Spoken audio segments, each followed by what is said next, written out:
Shabbat Shalom and good day all. This is the Helium29 back again for another episode of The Joker's Wild. And today, if you didn't get to see what the thumbnail was, I'll be talking about and discussing, and welcome to anyone here who has made it to the live stream, talking about the crisis in regards to continuity, in regards to DC Comics. And not just that, but also Batman too. So to those who want to check out the link connected to the stream, or the link, it is in the comments and it's also in the description.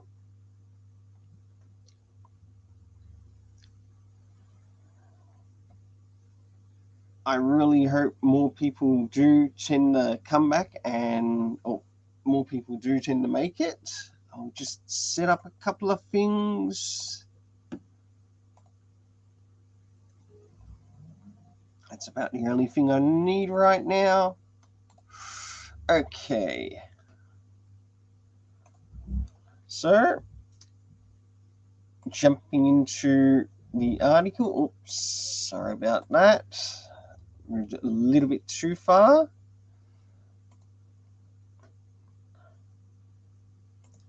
Okay, that is better. Okay. If only it was on the other side. Alright.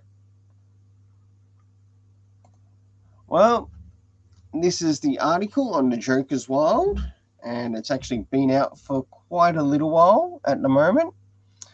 And as you can see, it's Crisis on Infinite Crises. And it's dealing with the topics of the Omniverse, which is something which has recently been brought into DC Comics. Oh, and let's not forget the linear verse. And in the process, we've also still got a continuity crisis. So as you can see here, I've found a picture connected to a crisis event.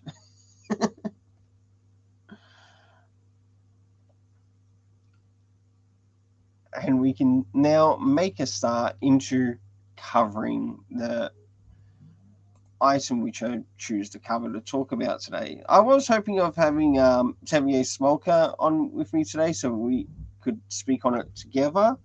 But he's a little bit busy right now. But until then, he might be able to come in a little bit later on. I do hope some other subscribers might be able to make it to this.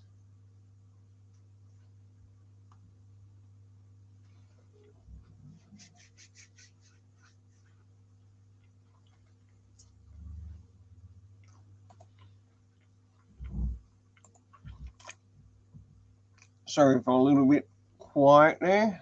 Just having something to eat. So we start off with this article, starting off with Omni What and Linear Who. So getting started in this, since the creation of the Omniverse and the Linearverse, it leaves DC Comics with a continuity crisis. With the creation of these new worlds to which now anything and everything is possible, the Omniverse is basically being the upgraded version of both the multiverse and the dark multiverse, with its positive plus and negative effects as well. Also, with the appearance of the DC Elseworld stories now affecting the main DC Comics canon, which means these Elseworld stories take place on their own multiverse plus the outer Omniverse.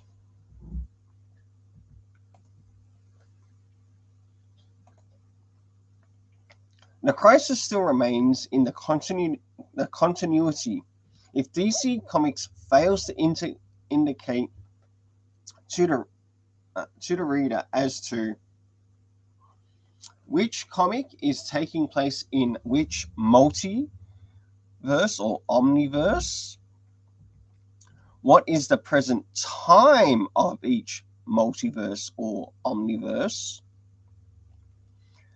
how the linear verse affects each multi and omniverse, and which comics are connected to each linear, multi, and omniverse, whether they be present DC Comics canon or Elseworld stories.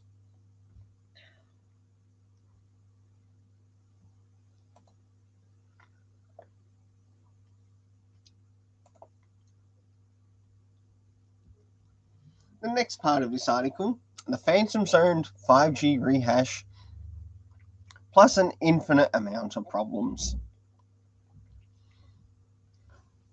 With learning of some of the things to what Dan Didio wanted to do, from turning Superman into a representative of a political party, of sort of making him appear like his Injustice counterpart from both the game and animated movie and comic run, which is also connected to Tom Taylor, also working at DC Comics at present, which an exclusive that he needs to be stripped of. He has already had his exclusive. It was in his Elseworld storytelling. Keep him there and off DC Comics canon.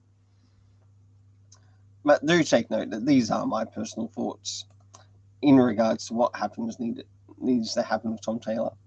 Then learning that Dan Didio wanted to turn Damian Wayne, a beloved super son of many Super Sons readers like myself, into a fascist dictator, as well under Brian Michael Bendis, which again upsets many Super Sons readers like myself, as things like this don't do the character justice, seeing he is also a legacy character connected to two DC comic characters being Bruce Wayne and Talia al Ghul.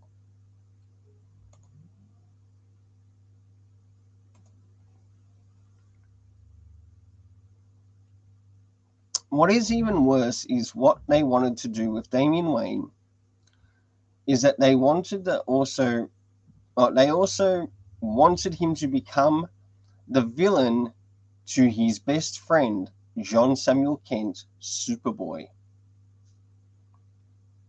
All because of their ideological political inserts of selfish dickery, to which would bring a bigger uproar from the readers connected to said characters, as they throw out character redemption arcs out of the window.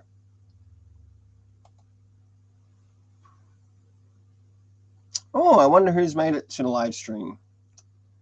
Please feel free to say hi. And I'd also like to know your thoughts in regards to this article in connection to the Joker's Wild, or what your thoughts are in regards to the continuity crisis. Another thing with, do you like that there's too much Batman or not? What comic run is from which multi-omni linearverse? A very good and fair question. As you can see here, I've got a picture of the multiverse, and this gives us an indication of what's where. And to those who aren't familiar with the multiverse, it's something that was brought in by Grant Morrison. I have read his Multiversity. There is quite a lot to read from it.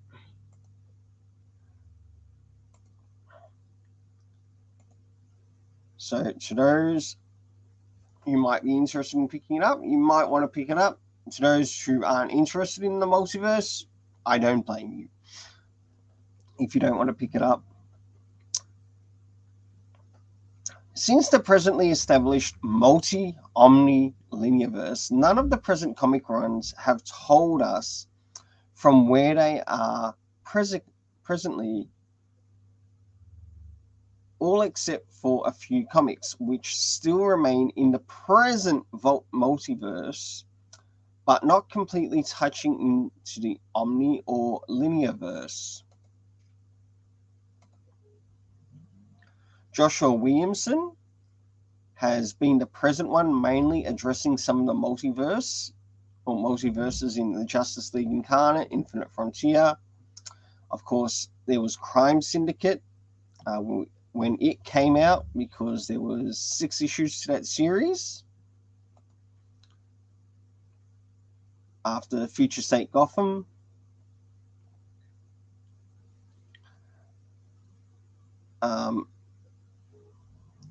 Of course, Crime Syndicate also covered one in the multiverse, along with the Suicide Squad, but it is still based in the multiverse.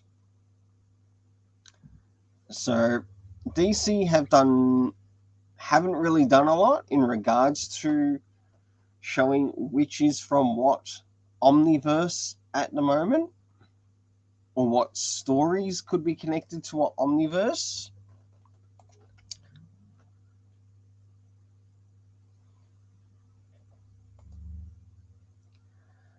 And the next question is, where does hypertime fit into all of this?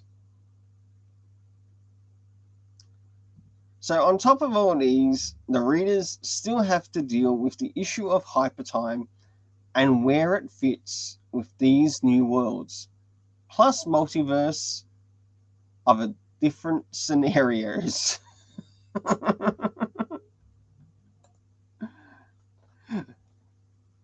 Hey, good to see you, Tevier.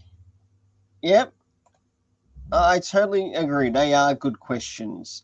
I do think Savior Tim Drake should return, even though it was something that was worked on by, I believe, Peter J. Tomasi, was it?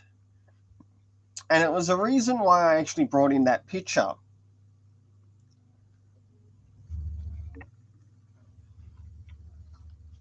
Because it was actually one of the last times that we had actually heard of hypertime.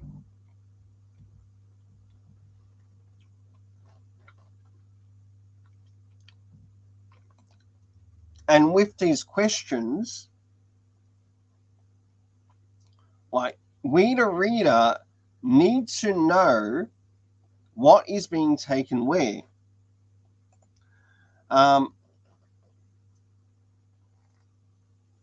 Another additional thing too is that I believe it might be possible to have our de-aged John Samuel Kent back,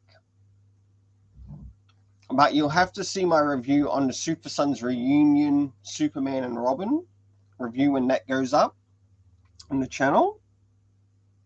Yep, Super Sons of Tomorrow, very interesting story. Yes, it's why I bring up the question here, because we still have not received a solid answer as to how these things work in the universe. And this is why this article had to come out and had to be set up. And that's why I think it makes for a good foundation as well to talk about on the Joker's World live stream. So I've got some here, grounding the writers to help ground the readers of the stories. Now, I've got my own personal quote here, and that is, if you can't ground a reader into your story, it's not the reader's heads that are in the clouds, it's your heads that are in the clouds.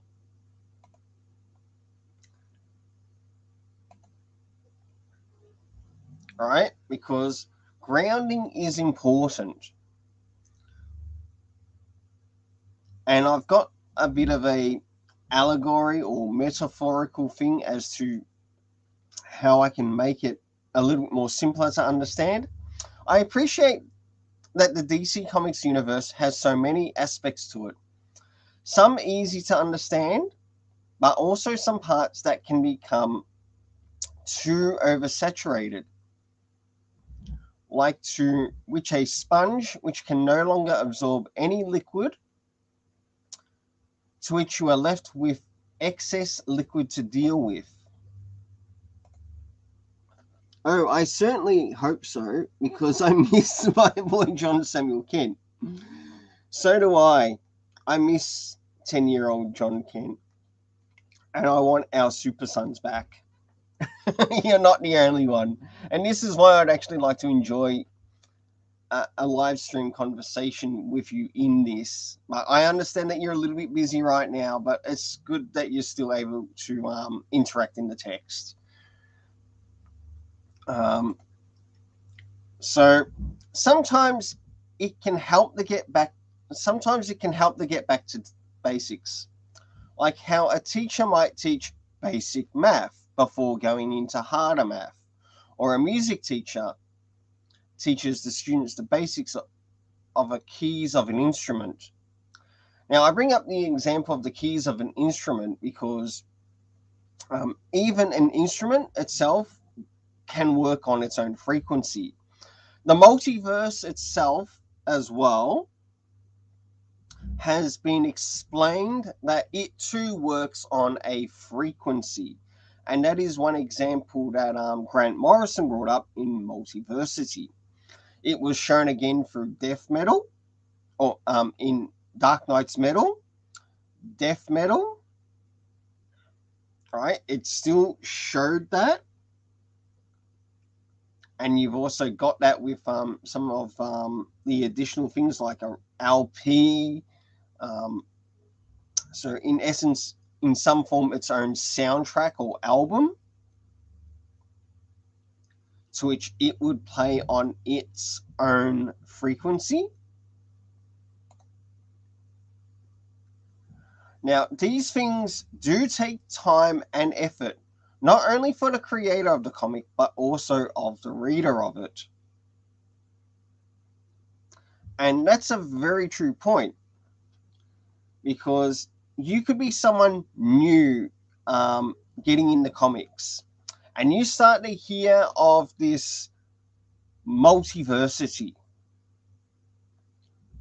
linearverse, and I'm going to be blunt and honest. The first things that would come to mind if I was a new reader hearing about this multiversity, linearverse, Omniverse, my first thoughts would be, what the hell is this shit? Right? Being blunt and honest about this. What the hell is this shit? Right? Looking at it from an outsider perspective, wanting to learn what they're talking about. So if I happen to pick up one comic, and that one comic is talking about the linearverse, and it might be a little bit too hard for me, you better have some comic references. Now, this is why I get so hard in regards to comic references in comics in my reviews. The Flash Wally West is a fun story right now, and his kids, Irie and Jai West, are freaking fantastic. Yep, and I'm actually looking forward to reading the next issue of that, which will be turning up in my next comic haul. Heck, Wally West is currently in Gemworld right now. Yep, and I'm really enjoying the fact that he is. And it's also being shown in the Justice League Incarnate. Yep, I do point that out. And the question is, what the hell is even happening? And oh,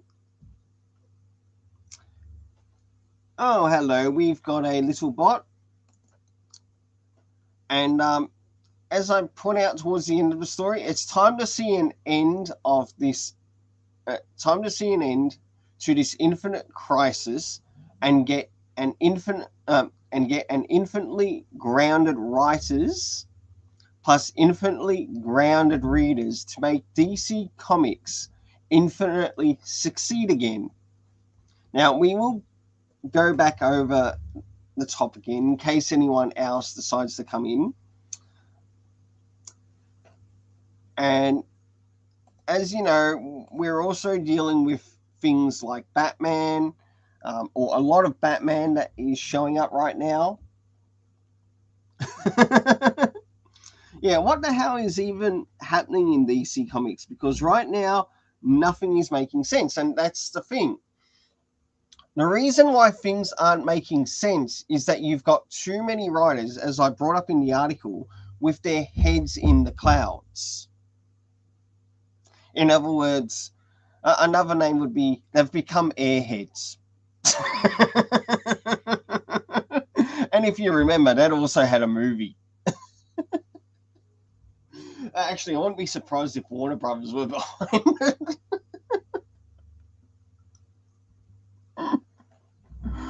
Doesn't mean they are, doesn't mean they aren't. But yes, the problem is that they need to get the readers grounded like they are grounded. And if you cannot ground a reader into your story, the problem is not with the reader of the story. The problem is with how the person is writing the story. Right? Because grounding plays an important part, just like the basics of math, right? There's even like a basics to even comic storytelling. Yeah, I'll join you soon after my family. Yeah, no problems, Debbie, no problems. I look forward to when you get here. Now, things as well in regards to this crisis, or the infinite worlds, the multiverse, I do say there happens to be a way. I remember seeing Robert Willing, or Robert and Nerdette, speaking about your on the problem of continuity in that on your live stream, and I'm going to have to call bullshit on Robert in regards to saying that Damian would be confused if there were two John Kents. And I have the best example to pull this up. DC's Convergence is a good example. Hey, good to see you, Lord. I'm glad you made it. All right. DC's Convergence. I'm not too sure how many have actually read it, but DC's Convergence showed that Damian was able to tell that there was something different about the Jason Todd that came in from a different multiverse. So in that, I do have to call bullshit. Right? If you can tell the difference in regards to the Jason Todd that he encountered in the Convergence, he can tell the difference between two different John Samuel Kents. People forget about that. I don't. Not everyone.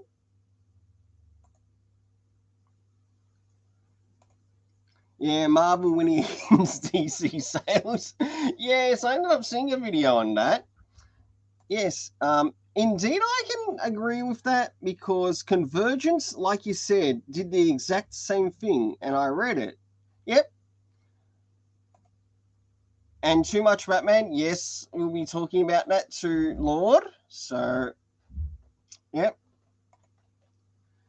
Yep, in Convergence, there was the Earth to Dick Grayson, which met his pre-Flashpoint self. Yep. As much as people like to say how bad Convergence was, you cannot ignore the good moments that had that were actually in it, such as out of Convergence came one of our favorite Super Sons. Right? And I know one way how we could actually fix up the problem with having two John Samuel Kents. I'm sure people remember the New 52 John Kent, but his name wasn't called Samuel Kent. It was called, and he was a Superboy as well, of sorts. Okay. We have a New 52 John Kent. We have a Rebirth Convergence John Kent. Two completely different John Kents. What if the one that we're looking at is actually from the New 52? The one that Tom Taylor, right? Because to those who ever read anything in connection to the New 52, what was its main priority?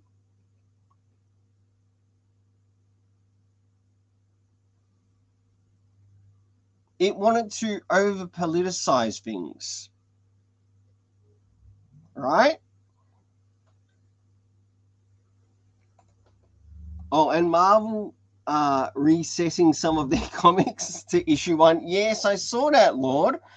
Isn't that happening with Daredevil? Oh, and also face palm to that. Oh yeah, the New 52 John Kent was a monster. Exactly. Yep. All right. People forget, but I also remember these things that get brought up, even in conversations, even if it's on your channel, Talia Smolka. In fact, that's where I sort of learned about that. So I have you to thank for that. Hopefully, yes, Spider-Man, yes, that was one of them. Yeah, the main priority of the New 52 was to reboot the universe and not making sense. And that's the thing. What if the John Samuel Kent that we're seeing, well, he's taking the name of John Samuel Kent, but he's not actually John Samuel Kent. He's actually the New 52 John Kent.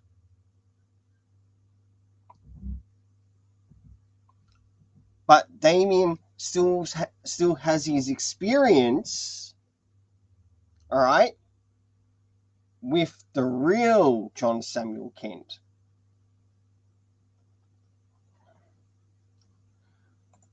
Yes, New 52 did have some good, but it also had some bad.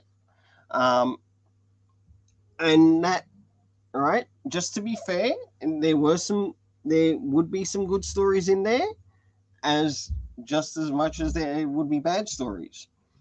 I do agree in regards to the New 52 version of, say, Katana. I did happen to read it, and seeing that it wasn't written by the original creator of Katana, which is Mike W. Barr, it did have a bit of a crappy like storyline. I remember only the good. Yeah, that's true. Damian finding out the truth would be badass.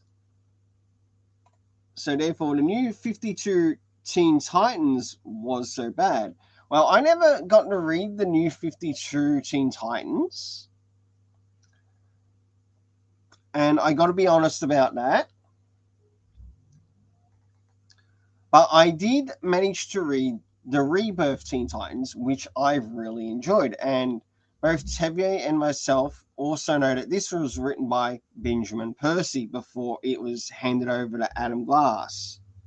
The moment it was handed over to Adam Glass and Robbie Thompson, it was no longer the Teen Titans. It might as well have been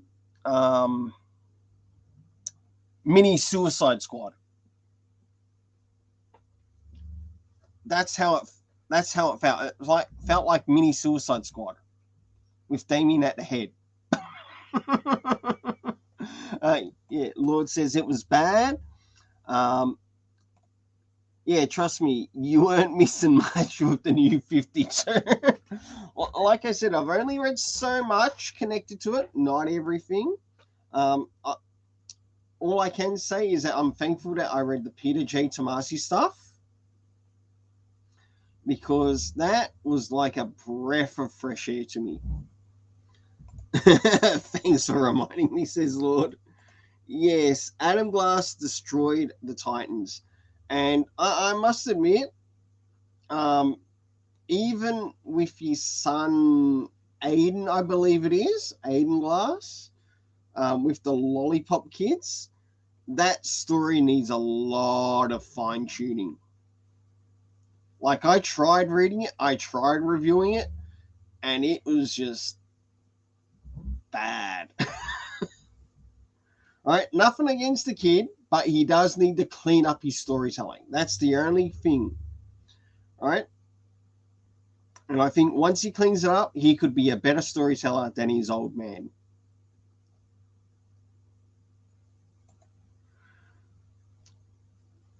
So, with the continuity crisis, the continuity problem also deals with, like, indeed, having John abandon his best friend Damian Wayne in Teen Titans made no sense. I totally agree. And another thing that was bad as well in the Adam Glass run was, where the hell was Goliath? That irked me the most with the Adam Glass Teen Titans. Where the hell was Goliath?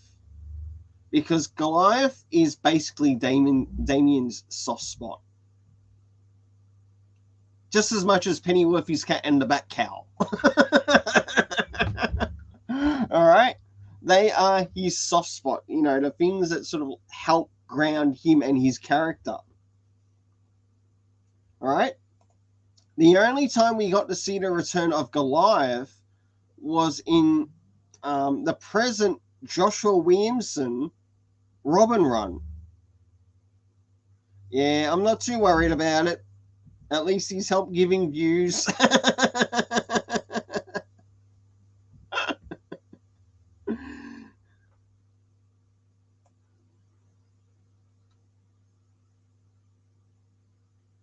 All right, where's the other one?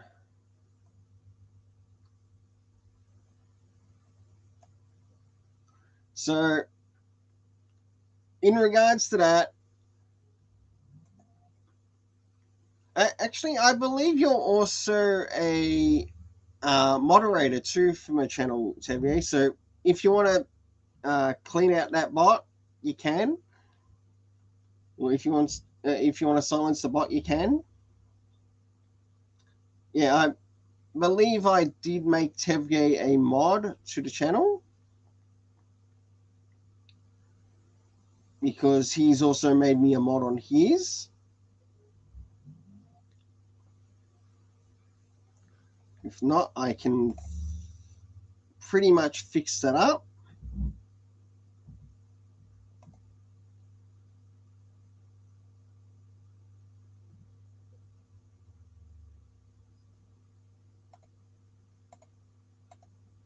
All right, I'll just do one thing.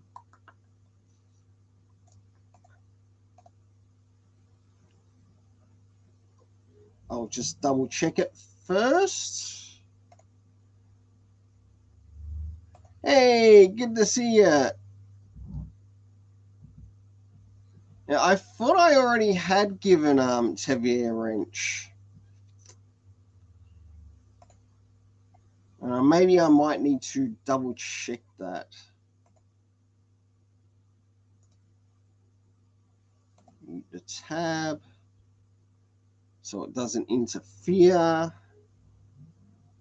Okay.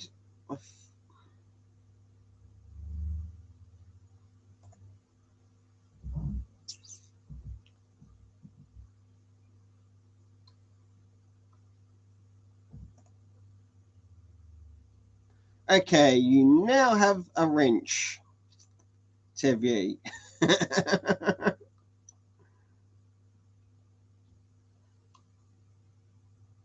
So that's been fixed up.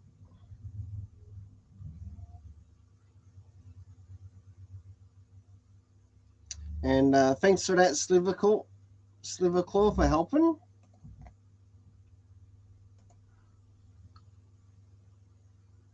All right. Now, Sliverclaw, I hope you're doing well. And it's nice to see you've made it to the channel.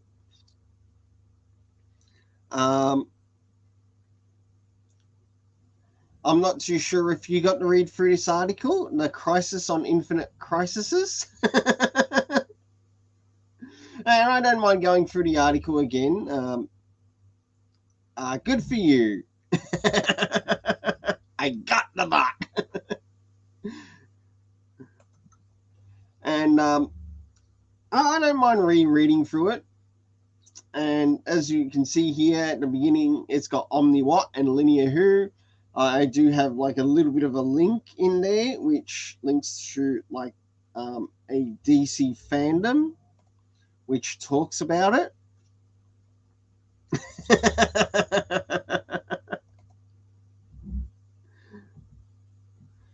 Since the creation of the Omniverse and Linearverse, it leaves DC Comics with a continuity crisis. With the creation of these new worlds, to which now anything and everything is possible.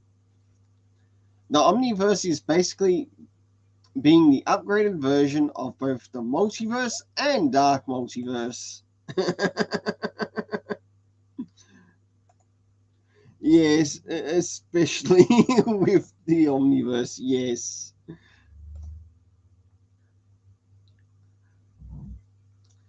And with its positive and negative effects, as well as the appearance of the DC Elseworld stories now affecting the main DC Comics canon, which means these Elseworld stories take place on their own multiverse, plus outer Omniverse. The crisis still remains in the continuity if the comics, if DC Comics fails to indicate to the reader as to which comic is taking place in which multiverse or omniverse. My fanfic is coming. And my all right, Lord. What is the present time of each multi or omniverse? How the linearverse affects each multi or omniverse? Yeah, I have no idea what the hell is canon or not. Exactly. And this is why I think it would work in making the John Kent that Tom Taylor is working on as the new 52 John Kent.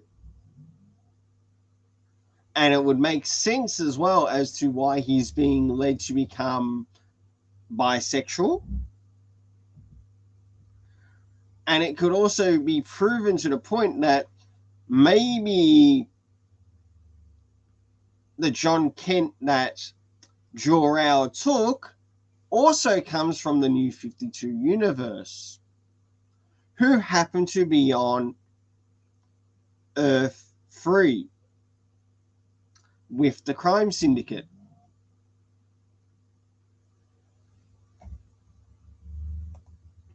And the real one is out there somewhere. We don't know where, but he's out there somewhere.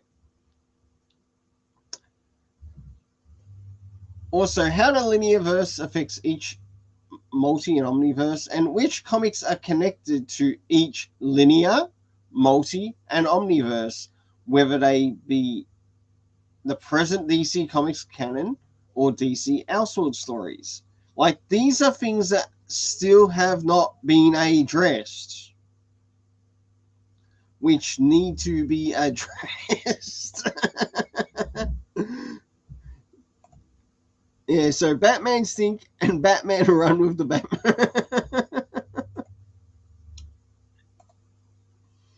Phantom Zone 5G rehash plus an infinite amount of problems. With learning of some of the things of Didio, what Dan Didio wanted to do, from turning Superman into a representative of a political party, which has actually been shared online. I believe, again, Grant Morrison also shared on that issue.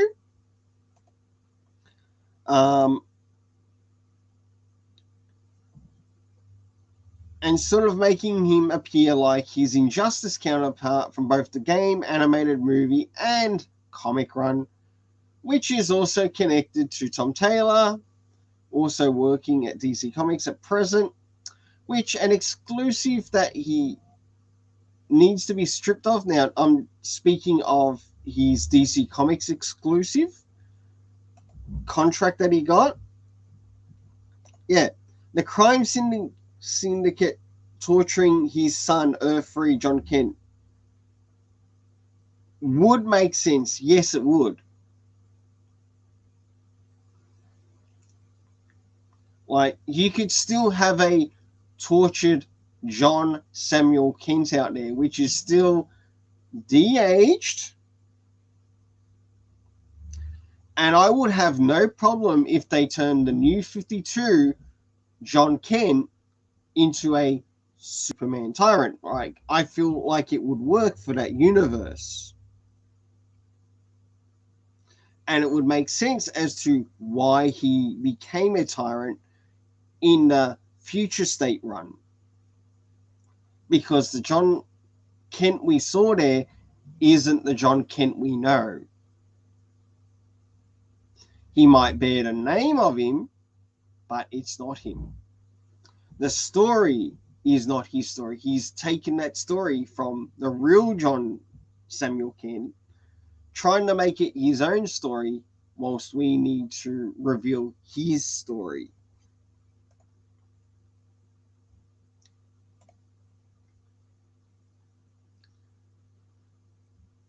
Which has its exclusives, and it was in Elseworld storytelling. Keep him there and off DC Comics canon. Moving into another thing, which is something else that also pisses off or upsets a lot of us Super Sons readers, then learning that Dan Didio wanted to turn Damian Wayne, a beloved Super Son of many Super Sons readers like myself, into a fascist dictator, as well as under Brian Michael Bendis. Now, the only thing I'll recommend to Brian Michael Bendis, go read his Jinxworld stories. That's me personally. I will recommend his Jinxworld stories. If you want to read something good of his, go to his Jinxworld. Not to his DC comic stuff. I understand some people like it, but for myself, I personally enjoy his Jinxworld.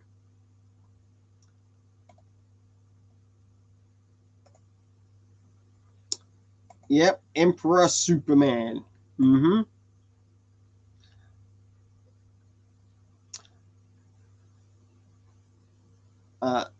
Super Sons readers like myself into a fascist dictator, as you remember in the in the Legion of Superheroes,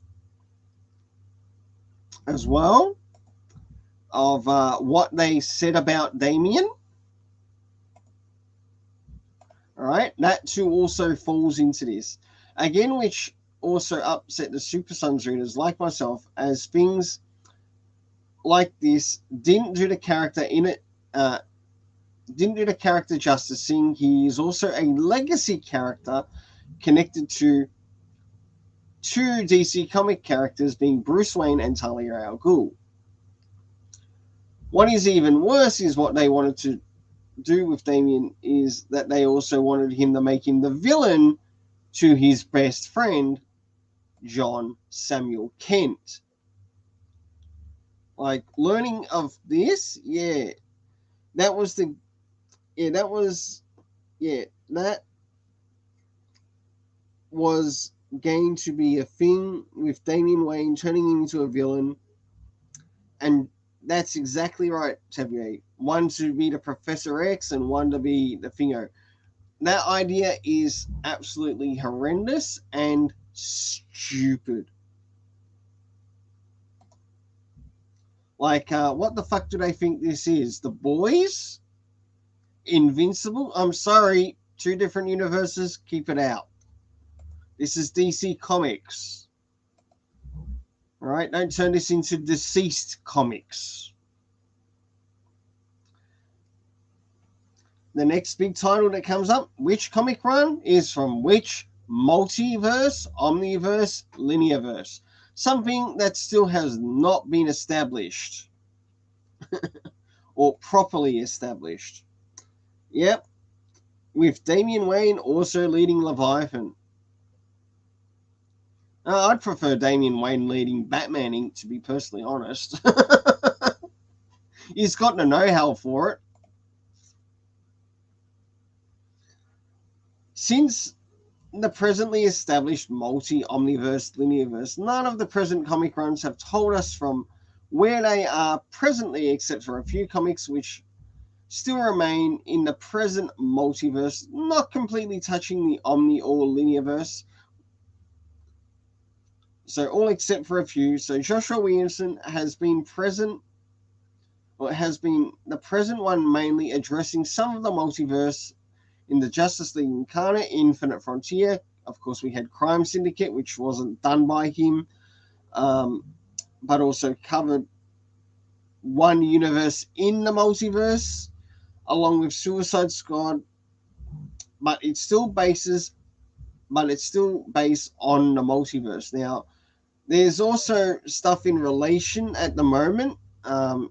So in somewhat, this also can work in regards to addressing things that are happening presently, to which DC Comics is setting up an event which involves the Teen Titans, Suicide Squad. I think it's the Flash as well. In an upcoming, again, but it's still multiverse centered. It's not going omniverse. Again, so we're still dealing with that same issue. Like, it still remains in the multiverse. And, of course, we still fall back into another issue, is where does hypertime fit into all this? Right, because hypertime is a very interesting issue. It would be nice to have a little bit more understanding, like, for the reader. Like, even if the reader is just given a basic understanding of how hypertime works.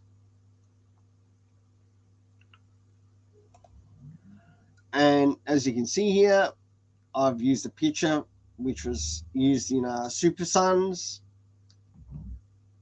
of Tomorrow.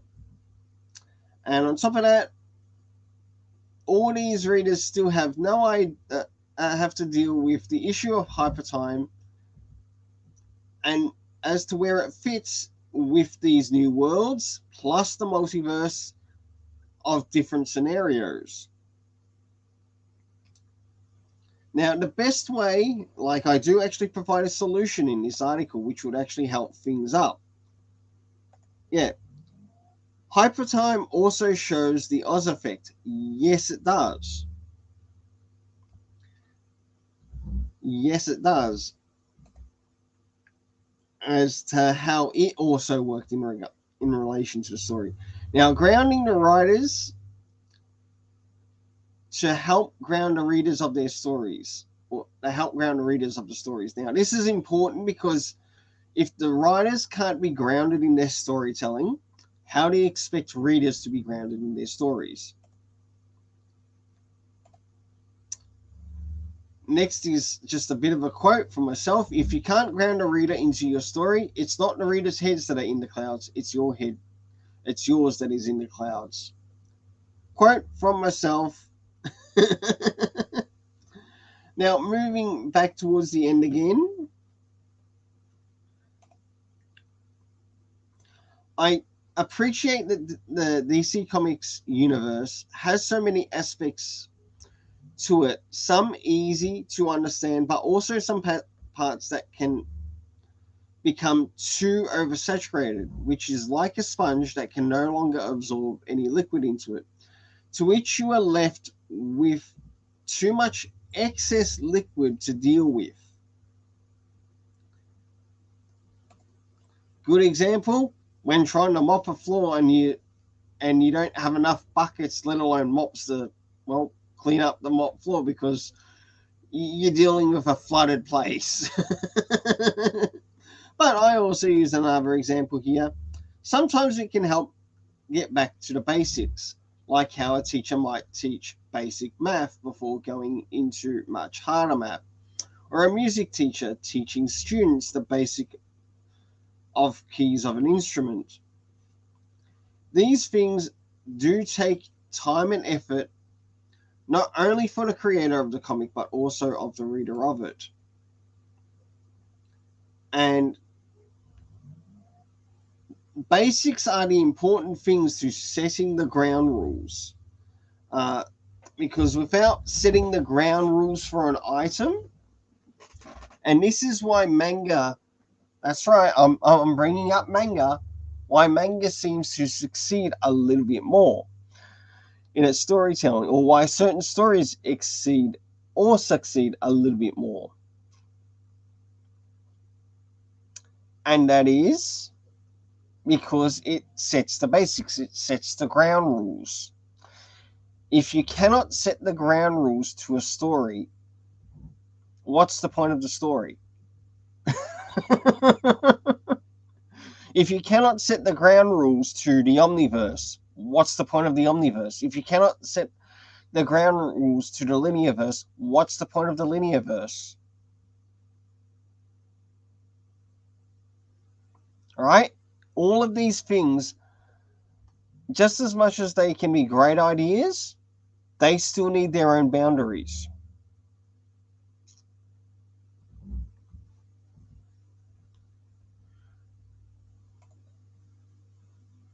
All right? If you cannot set the ground rules to ground not only yourself, but also the person reading the story, what is the point of it? It would be no point at all, because it's completely useless. It literally becomes completely useless. Hey, good to see you, Shinkai. Whenever I think of hard concepts explained, well, I think of Full Metal Alchemist and Steins Gate. That's a really good example there, Shinkai, and nice to see you made it to the channel. I hope you're doing well. And I can also post a bit of a link to the article that I am covering. Plus, you'll be able to see it at the beginning. And it's actually something from the Joker's Wild, so definitely check that out. All right, another thing that I'd like to talk about in this live stream is also too much Batman. Because we know one of the big things right now that DC Comics is dealing with. Okay, I'll just move that away. And that is, we have a lot of solicitations in regards to Batman.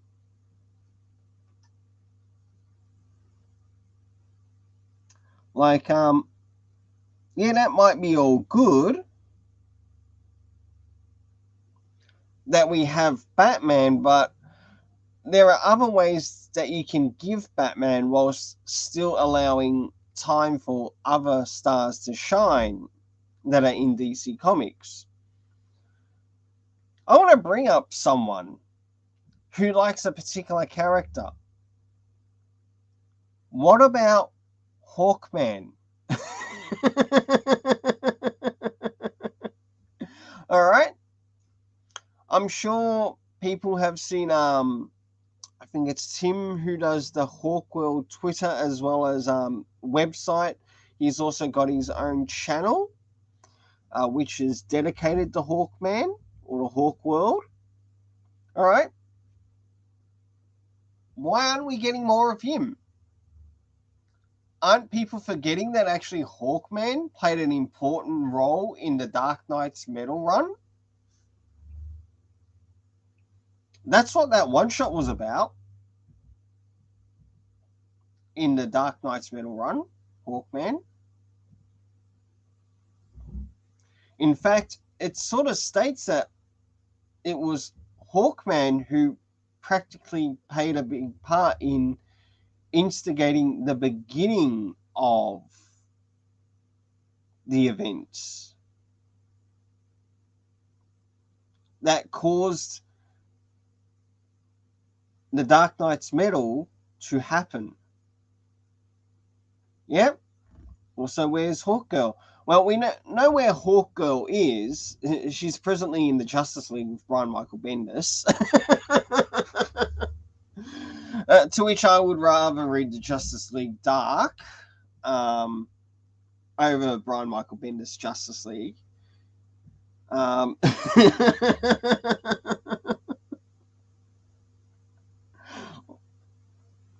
Like, what is happening in regards to the Hawk world? Why can't DC bring out a run directly based to Hawk world? All right, and I'm speaking up for someone who actually enjoys their Hawk world runs. Even, what was it, Venditti on Hawkman, that was incredible. Like, even the ending of that was incredible. That was absolutely amazing of what he did there. You even had a bit of a flash forward to Hawkman in the future with his missus. And that was really nice too. Like, we need more Hawkman, but not just more Hawkman. What about some other characters that need some time to shine? Like, look at what they've already done to what some people have come to like in regards to the Wonder Woman side of things, in regards to Wonder Girl. Yara Flor. What happened there? Oh, that's right. Her line got cancelled. Some people like to run, others don't. And that's understandable.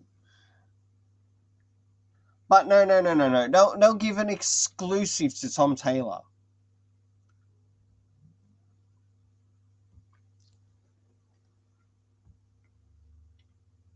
Like,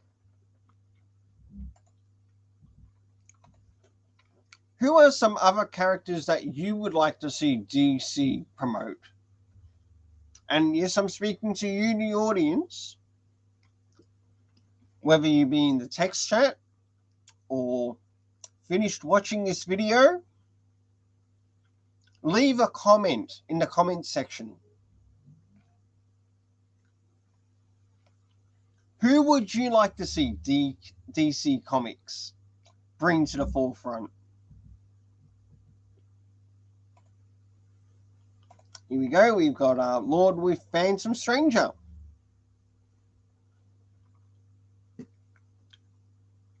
How about, that's a good one, the Spectre?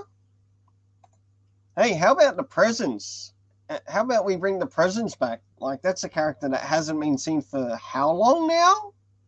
Probably too long.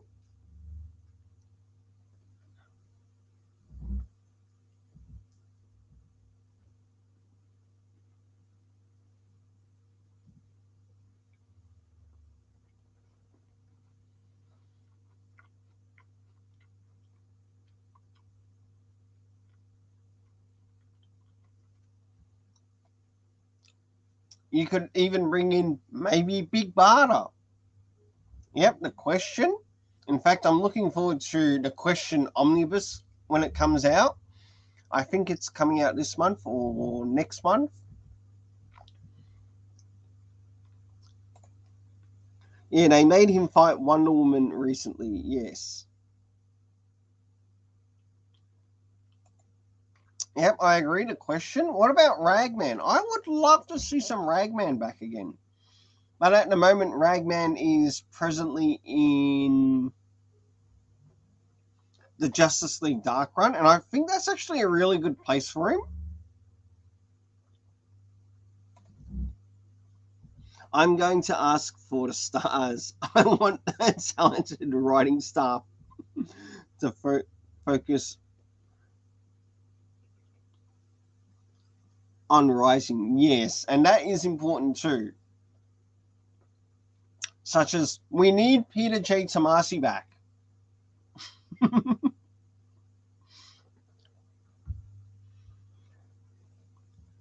We need Robert Venditti back on main DC Comics canon. And that's actually a very fair point, Xavier, is that they do need better marketing skills.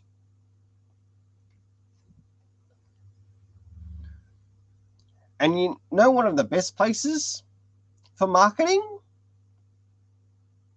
Or should we say one of the best groups for marketing? How about comics YouTubers? YouTubers that do in their own way help market a product. And that can be done with genuine, honest reviews. And that's the thing. If they can't take on an honest review, what's the point of their marketing strategy? It might as well be thrown out to the dogs.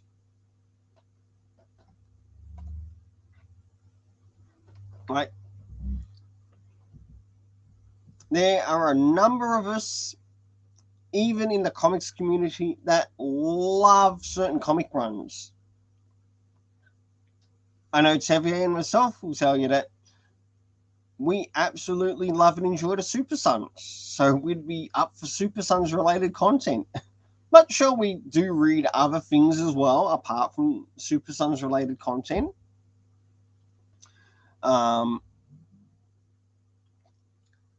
Where someone might like Batgirls, someone else might like something else. The list is absolutely continuous, like the continuity. Yeah, we supported the Super Sons from the very beginning. Yes, we did. And I remember buying the very first trade to it as well. And like I said, the Super Sons also helped me in a time where it felt very dark for me. And it was that little light or little spark of hope that I needed to get through that time. As well as still taking care of like things on the spiritual side of things. In regards to my spiritual walk, for example. Like, without comics, it helped me get back into the Tanakh. Just saying that. Because there was a while there that I'd read it on and off, but it helped me realize that, okay, I could do something like this. I need something like this. And it got me back into reading the Word, His Word, the Creator's Word. And another thing about it too is that with comics, yes, you can use them to deliver good moral stories. Yes, there are things like injustice and whatever else. But if you're going to do these things, do not oversaturate, right? Because that is where you're going to lose people. The moment you oversaturate, you're going to turn a reader away.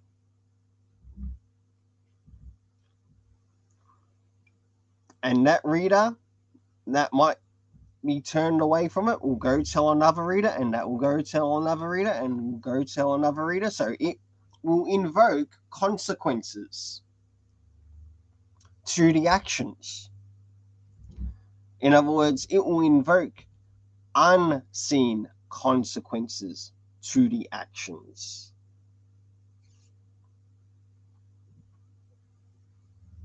Something that said groups say that they are worried about. Well, you are going to need to have balanced reviews on your product. If you can't have balanced reviews on your product, what's the point of putting out the product? It doesn't matter if that product is a movie. Teve Smoker saying, also have stories that actually matter. Totally agree. And one thing that I do like to sort of like center on in my reviews, and I'm sure a number of people who might have seen my reviews on my channel, is that I do in a way have like a basic system as to how I review the story. I keep it basic for a reason. Not only does it help me, but it also helps the viewer of the channel to understand of how I rate the story. There is a reason why I rate the covers why I do. Because if the covers cannot reflect something that is happening inside of the story, it loses points. And it's a good thing that I don't rate the covers out of 100. Instead, I do it out of 10. So 1 to 10 out of that. If it would have been out of 100, we could be looking, I don't know. Today, I feel like giving it a 44 today because of how I felt about this and how this could have been fixed up. So you'd be looking at very low numbers. It wouldn't even hit the hundreds. And that's why I use 1 to 10 in my rating system. The same applies to the art, right? Because the art is important to show the reader what is visually happening. And then there's the story area itself, to which it's actually broken down into about 4 areas. It is important why I address the importance of comic references in a story. Like, there are some times where comic references in a story are done in a way where one of the characters... You ready? Okay, then. You should still have the link, Xavier, to get into the live stream.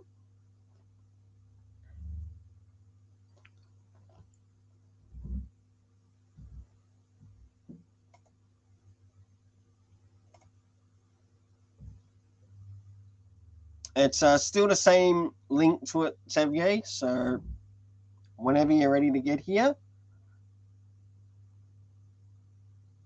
Okay, here we go. And 3, 2, oh.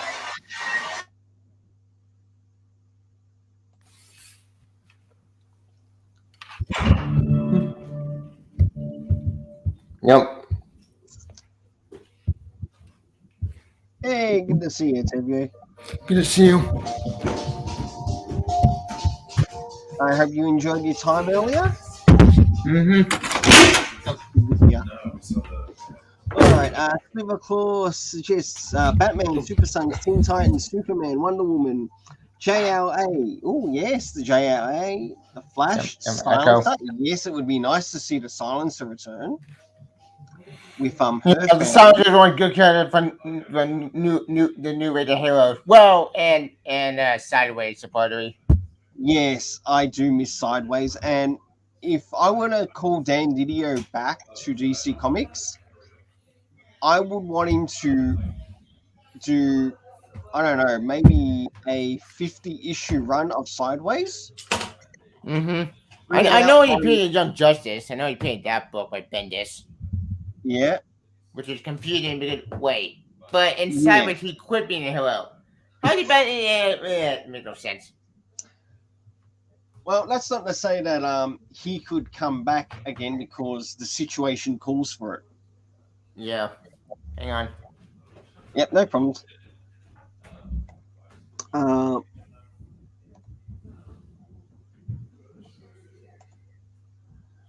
what else?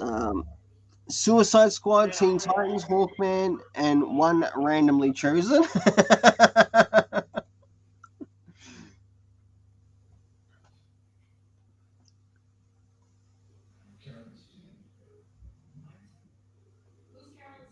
Like, there are a list of characters to which DC Comics could work to bring into the forefront, let them have their time to shine. Sure, you can still keep Batman.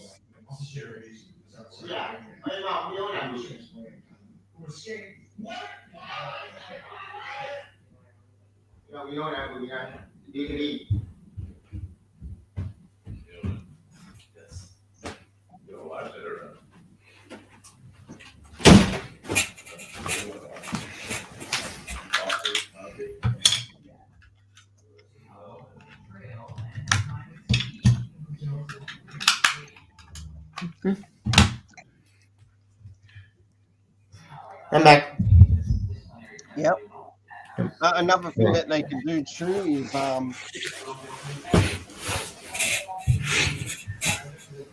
maybe they could come back to say some other characters that haven't been in the limelight for a long time.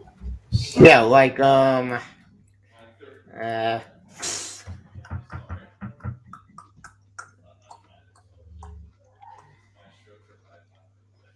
I know the Atom. Yep. We haven't seen him in anything besides the last time I saw him. Judge Ryan Choi Atom was in the Jetsuki book from years ago. Mm-hmm. That's it, which is just sad. Well, give me a Blue Beetle book, damn it! I want Blue Beetle. Ooh, which one? Jaime Reyes. Jaime Reyes? Actually, it would Yes. be nice to see him return. Oh yeah, I found something. Hang on. Yep, okay. Let me know when you're ready. Ready? All right. I'll just drop sharing that article and share the one that you've got. Mm-hmm. So, what have you got to share here? So, we've got something Uncanny X-Men related. Kind of. It actually it looks like Shadow War doing a mod to that cover. Oh, okay. I'm really Let's looking see. forward to when Damian Wayne Yeah, she Dexter reunites she with his respawn father. and see how this Soin at large. Soin at large. That's funny. Like that's a funny homage. Oh, yeah. Who the hell is that?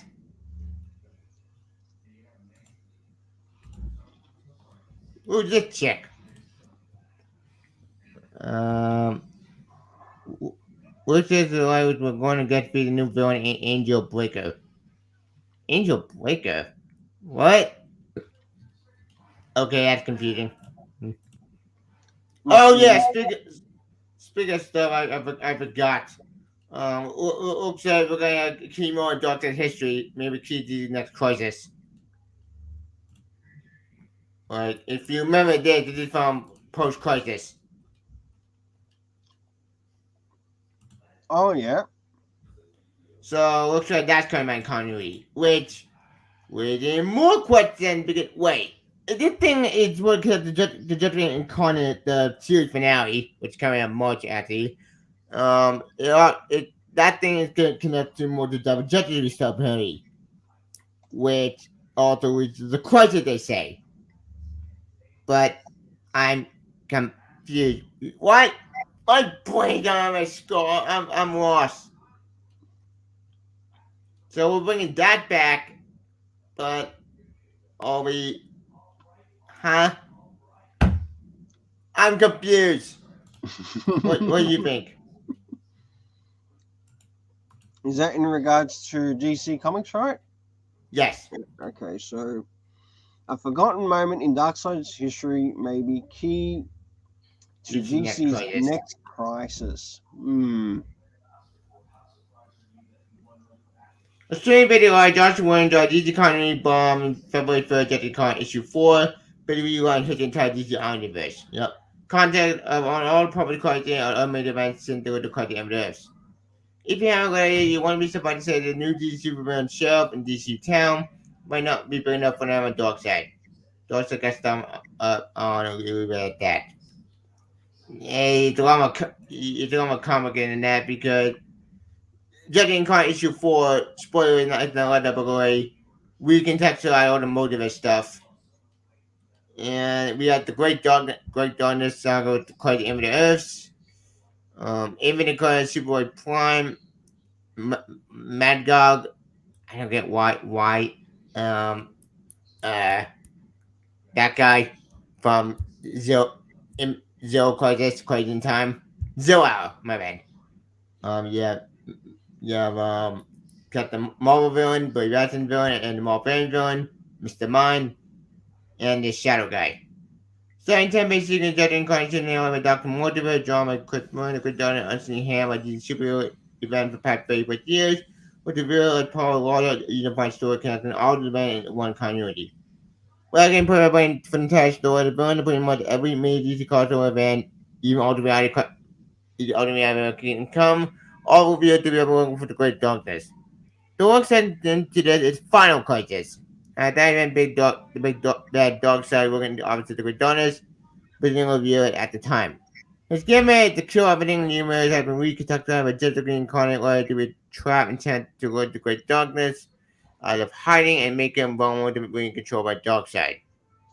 Final Crisis daughter kill Batman before he could kill everything or draw out the Great Darkness. No. That he wasn't killed by Batman, he was killed by Superman. Yeah, Batman actually shot the bullet, but it's because at the 2 flat wall and Barry, they got the death, they got Devon there, they know what to get to. What? Huh? I think they got the wires crossed. What do you think? I need help on this. Well, I've not read the article myself, but looking. It is like ever revealed how that the second night villain. Yeah, I'll read more. It even revealed that the second night villain, the Empty Hand from the Multiverse event, actually began as a period of the Great Darkness. The little right hand. The shook hand with the lion and peace tree oversaid by Swamp Thing. But Thing at the hand became horn and became seemingly independent, being subservient to the Great Darkness. Yeah, we know the way you have to make all the himself into the Omniverse. Sad control the Darkness again, the got issue 4 is battle, took him to the massive army against the Empty Hand and the Gentry, but their two ultimately fail and gain the Great Darkness any more power. At the evening, she could find out to cut over 1995. See the Great Darkness is struggling against him will be a crisis of its own for the upcoming months. This city burned towards and through April 1875. And the planned double-dedicated story where some DD top are afraid to die, and Sharon knew she would go and cut the army. Don't get now, Sam can have done it. What? Wait, let me straight. So, we have Double Justice League, which is coming out this April, Yeah. I think. That part of the whole Infinite Frontier stuff, and apparently they're all gonna die in with the Great Darkness from Infinite Frontier, which means it's all connected to Infinite Frontier to the incarnate. But question: what do people their heroes? What? My brain got my skull. I'm so confused. Right. I think we're just gonna kill the cash cow because we don't do it because that's funny. We kill Batman, they'll kill a cash cow. You guys put it in the position, man. We're doing too many bat books.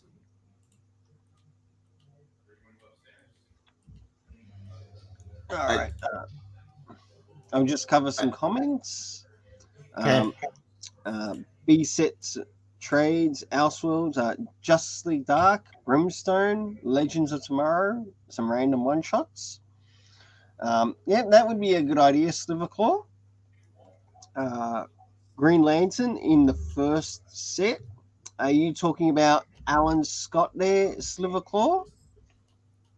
Correct me if I'm wrong there. Like the first Green Lantern, who was affected by a very queer green light. Oh yeah, you're trying New 52. You're trying New 52.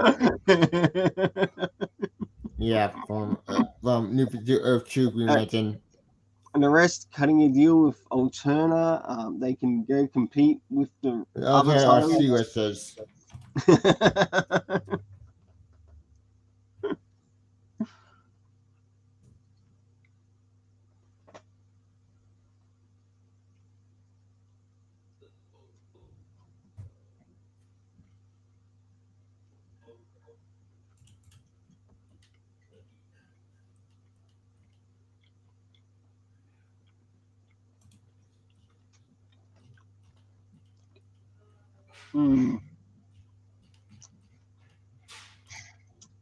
So what other characters do you think that would be really good to see brought back into the DC universe? Captain Marvel, Batman, and the Marvel family. They need something. Oh wait, they got rid of him because Vincent and Academy. I hate the Academy so fucking man. That book is so garbage. That Actually, book is. if you were to bring back the Marvel family, who would you want to write for it? I got Jack the Writer.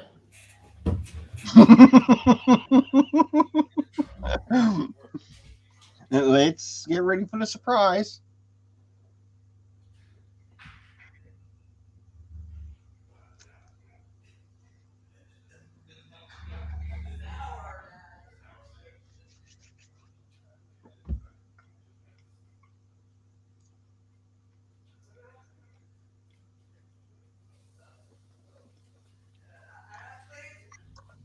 The Gary Frank and Jeff Johns one wasn't too bad.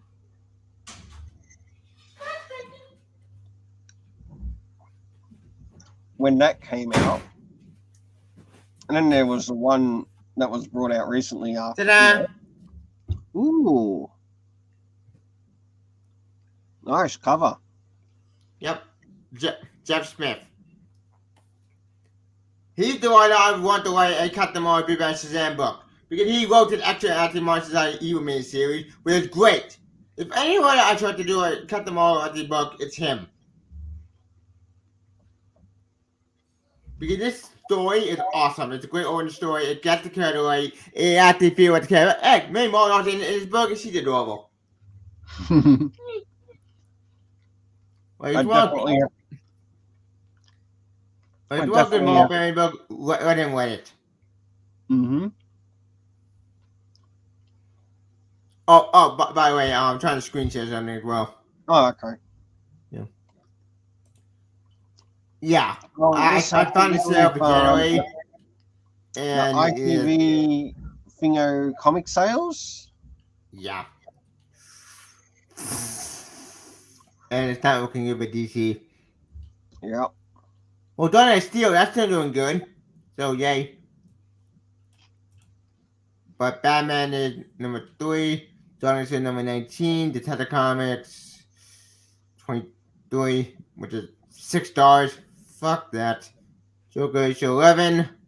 $6, which is why. Nightwing is number 3.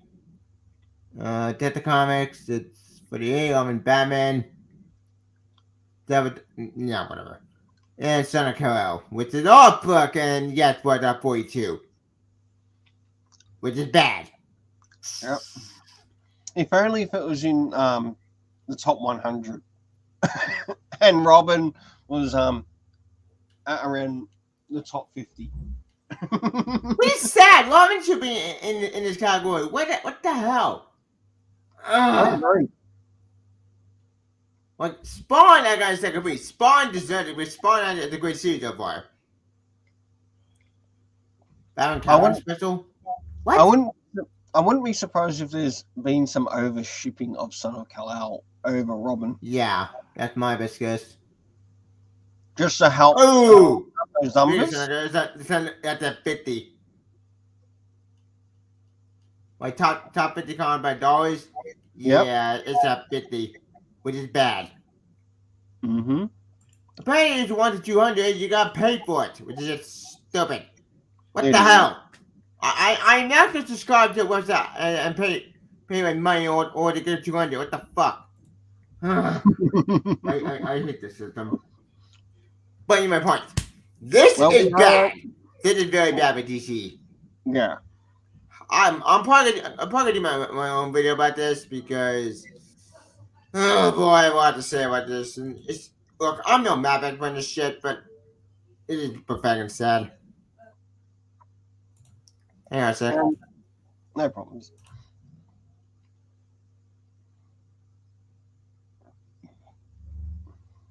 Oh, how about the new challenges? Oh, who was on that? Actually, I'm almost close to reading it on in my trade list of trades that I'll be reading. Who wrote that? Maybe Sliver 4 might beat me to it. Yeah. The new challenges through DC. It would be nice to see more of them as well. Yeah. They also need better variety. Because let's be honest, this sales are tanking, which is bad. Yeah. Which is broken my heart. Because I wanted you to survive, not die. I hate to say it, even though I may not like them to do choices, I may have hated the guy that actually was stupidity. He did actually make DC a well-oiled machine. At best that he did just by fucking up. Never do. On DCU. Well, not only that, let's also take into account the damage also done by Didio too. But That's also true, yeah. some of the bosses over him that also play a part in the problem. Yeah, that too. So that's not to say that he can't get out good content. I believe he can. Yeah. But I think if I were to put Dan Didio anywhere, I'd throw him amongst the writers, not in the area of publishing. Agreed. Why? Because No. I know why. I believe we both enjoyed Sideways. Yep. And that was great. I didn't like what Bendis did to Sideways, but I absolutely loved the character. So we're doing good getting next to Silencer. Yeah. What did that woman at the end Bendis' awful Leviathan book? Yay. I hate Leviathan so much. Leviathan's a stupid event. Who won that event? That event meant jack and shit.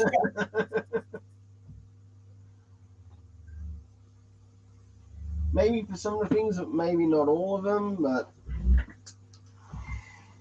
maybe it's over here.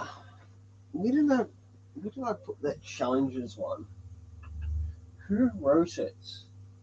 Challenge of the Unknown? Yeah. It was the one that came out in the New Age, that one. Oh yeah, that book. Hang on, let's see if I can find it. The writer's name, because it would actually be nice to see more of that return as well. Let's see, I'm going to my LCS because they ended up giving me literally for free, because of how much I buy comic wise and that. Yeah. Found it. I don't know. Okay, who ended up writing that? Well, art by written by Alien Gilby and Scott Snyder for issue 1. So Scott Snyder worked on that as Kind well. of. I think it Kind will only issue 1, but I don't know what happened with the rest of the series. maybe you Um, might be able to get a hold of the trade to it, maybe. or find the trade cover to it. Mm-hmm. Um, Trade paperback. because that was actually given to me for free via my LCS because of how well I do tend to buy a lot of comics and trades through. So Yeah. it was given as like a freebie, and I can be thankful because they actually sent something through to me, which Yeah, I there's one by read. Jeff Loeb, but not the one we're looking for. Yeah, we're looking for the New Age of Heroes one. Yeah. And I'm still looking forward to reading I it. found it. Oh, you found it? That's the trade paperback. So it's the same cover as issue 1. Yep.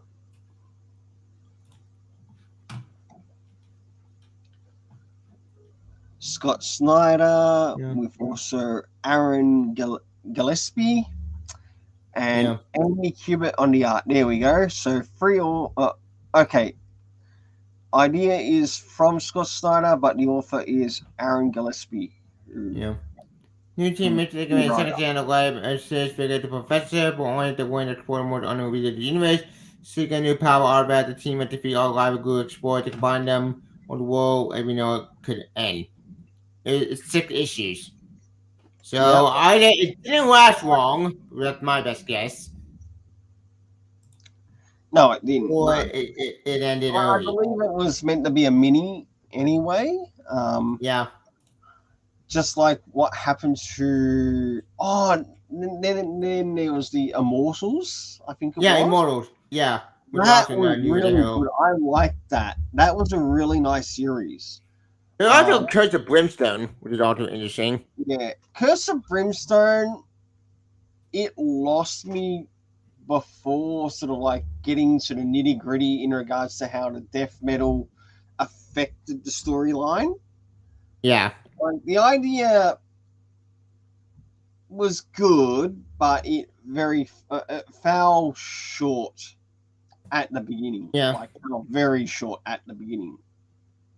Yeah, Because credit. There's it also almost another felt character. like Oh, sorry. it, it almost felt like a Ghost Rider type character.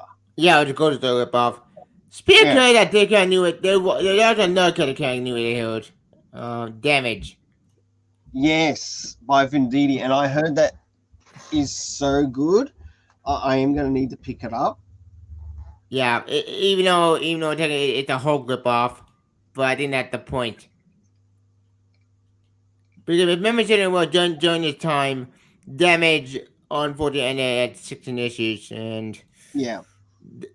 even though it was kind of whole grip off, at the same time, no, it kind of actually worked for what they're doing, what you're doing with Yes. the story.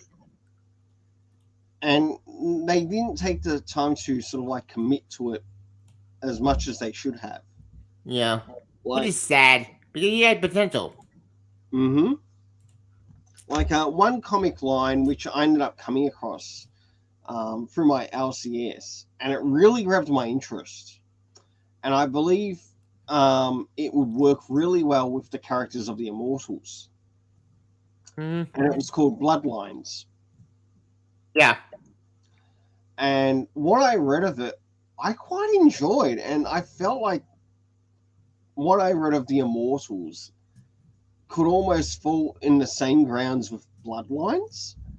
And yeah, it was an interesting story. Now, I didn't manage to get a hold of like all of the comics connected to it, but what I read of it, I enjoyed. I think I managed to get a hold of issues 3 to I think it was 6. I think there were a couple more, but I was unable to find them, and they were sort of like in my comics. When comic stores sort of like sell their cheap comics, yeah, like their dollar comic sales. I was looking through it that way. Was only able to find so much. and it was sort of like, oh, pity I couldn't find more because it was that interesting. Another thing that the story also brought in is something that we also like in the Super Sons. Mm-hmm. You ready to know what it is? Mm-hmm. The school side of things. What? Yeah. Oh yeah, I forgot. It I actually brought in forgot a about little that bit stuff. of the school side of things in regards to some of the characters that were included in the story. And I liked that because it actually showed, Yeah. okay, this is a part of their daily life, but whilst when they're finished with that, this is what they're doing. Oh yeah, I forgot And you it, have any Immortal Man. I and forgot that story. if I remember, that Bloodlines series also dealt with like a bug, like a somewhat bug infestation, Yeah. to which the bugs played a part in some interaction in the DC universe. And I thought, ooh, is this almost going to be like Star Troopers or something like that? And they did end up like beating the big bad bug, but Yeah. it was a very interesting story. But the only problem is that I never actually got to read it from the beginning, and that's where I Yeah. feel like I sort of like missed out on what could have been great in the story, or what would even be more fantastic is if um, the story was brought out in trade paperback, Mm-hmm. and I would consider picking it up in trade paperback. Yeah. I've tried looking for it, and there's like nowhere I can find it. So I'd have to end up getting the individual issues that I'm missing to the series, or just buy the whole series again as individual issues.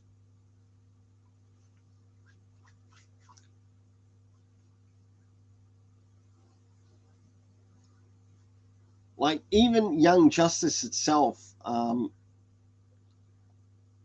like some of the early Young Justice, also brought in the area of like the school life of some of the characters, and it does work. And it was also like applied in relation to the Young Justice animated series, again, to which it worked, and to which many people do enjoy that version of those heroes because they do actually get to see them, okay, not just be heroes, but also do things that are a part of their daily life.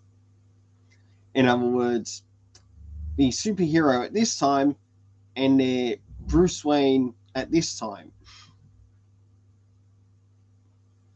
or their Bruce Wayne moment at this time.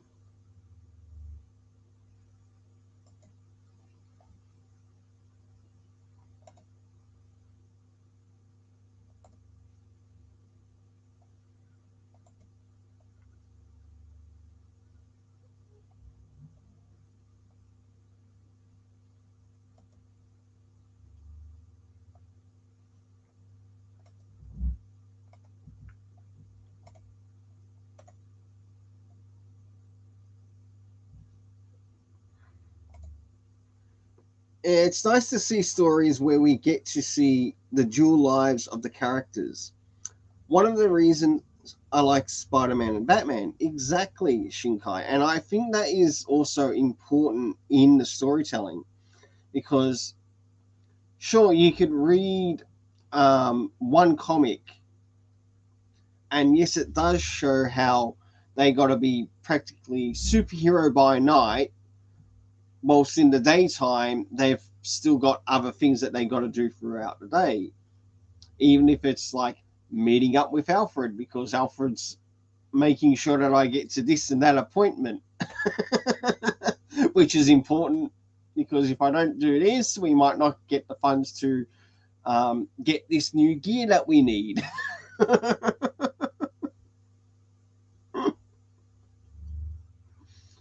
um, but how does it affect, say, maybe the younger superheroes? Do they have to work a day job as well, like for a little while before going out and bearing their costume.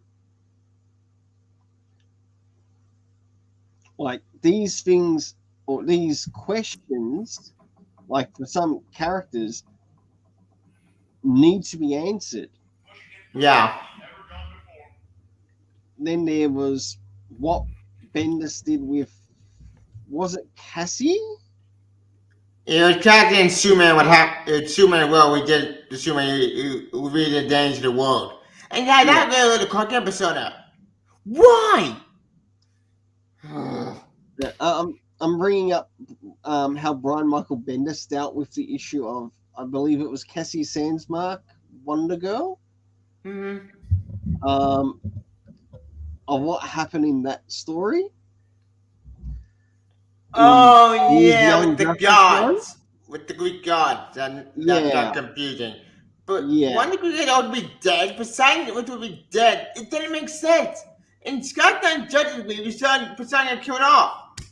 But in Young Justice League, it didn't make sense. Oh, my brain on my skull. Didn't make the continuity. It's kind of a joke. There was probably one chap that I did sort of like in that Young Justice run, but it didn't feel like it was a Bendis idea, but might have actually been, I think it was a Walker idea.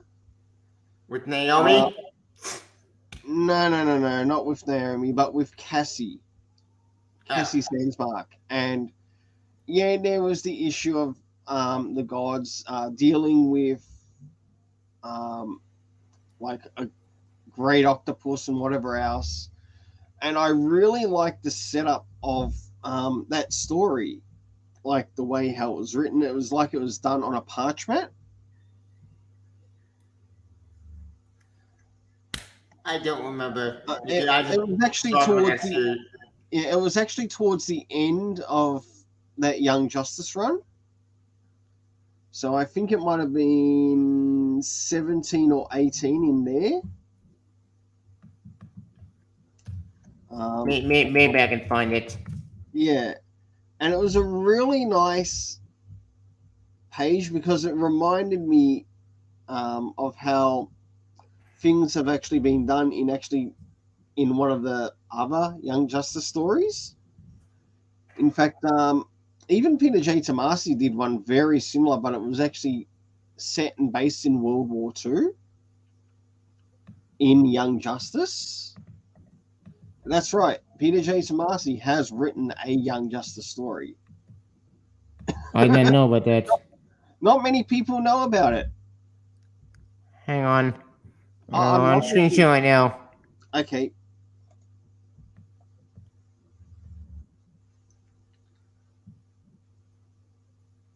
I see the Drake costume, which is stupid. Yeah. What a bad idea. What the fuck? A lot of people did not watching the multiverse nonsense. Stupid. What the fuck? Yeah. Why do we hentai?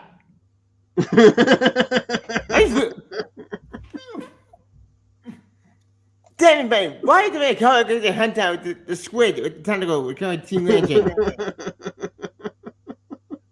Speaking of Team Lantern, remind me, she's out there in Green Lantern right now. I'm so confused. Yeah.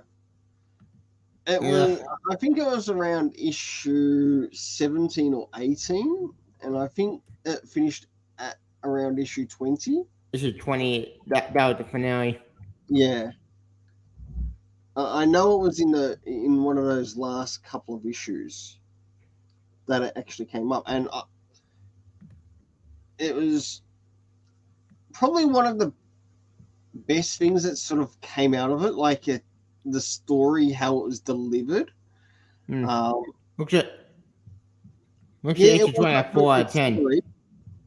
It wasn't a perfect story, but it did center around Cassie Sandsmark.